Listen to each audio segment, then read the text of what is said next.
जय श्रीराम. जय श्रीराम. हे आमचं मंदिर आहे दक्षिणमुखी हनुमान मंदिर.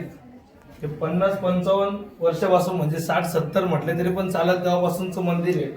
तर पूर्ण मुस्लिम बहुल भागामध्ये आपलं मंदिर हे होतं. ते छोटंसं मंदिर होतं पहिले, जाळ्या होत्या आजूबाजूने, तर खूप त्रास होता पहिले इथं. मुस्लिम बहुल भाग असल्यामुळे या मंदिराला खूप त्रास झाला, पण त्याच्याच हाताने त्याने आमच्याकडून घरून घेतलं आणि आज हे भव्य दिव्य मंदिर आम्ही इथं उभारलंय. आज त्याची प्राणप्रतिष्ठा झाली आणि आमच्याच हातून बजरंगबली परत तिथं विराजमान झाले.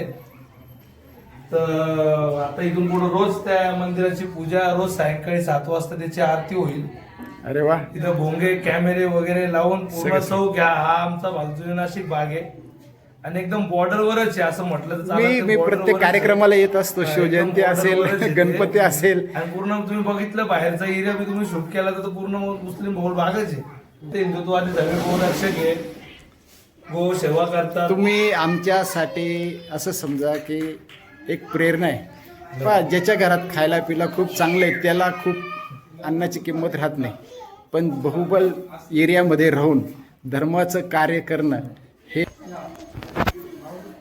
मित्रांनो, मी आहे जुन्या नाशिकमध्ये शंपी गल्ली, हनुमान चौक या एरियामध्ये.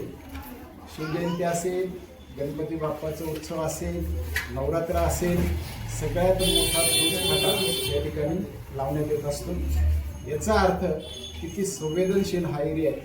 इथे बॅरिकेड लावलेले आहे आणि खास करून मी या योद्ध्यांना आपल्या देवस्थानतर्फे नम्र निवेदन करतो की त्यांनी ज्याही वेळेला अडचणी येतील आम्ही तुमच्या सोबत राहू. आपल्या नाशिक जिल्ह्यातील आणि 36 जिल्ह्यामध्ये आपण काम हळूहळू पोहोचवलेलं आहे.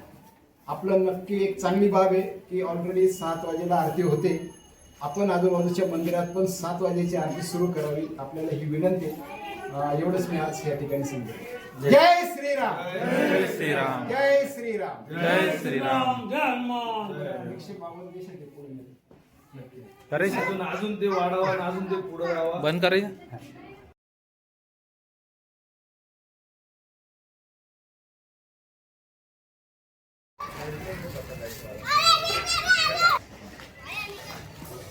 जय वीर हनुमान. प्राचीन दक्षिणमुखी हनुमान देवस्थान आज लोकार्पण सोहळा आणि बांधकाम.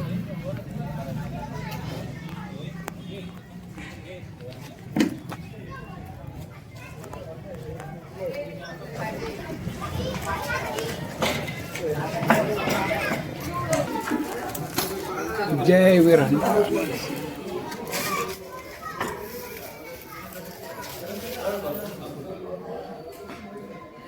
आज प्राणप्रतिष्ठा. हे एक देवस्थान असं आहे की अतिशय जुन्या नाशिकमधील, आता आपल्याला सगळी परिस्थिती माहिती, संमिश्र वस्ती. कोणताही कार्यक्रम म्हटला की बऱ्याच अडचणी. या ठिकाणी आपले हे धर्मयोद्धे जे काम करतात त्याबद्दल त्यांचं खूप खूप धन्यवाद.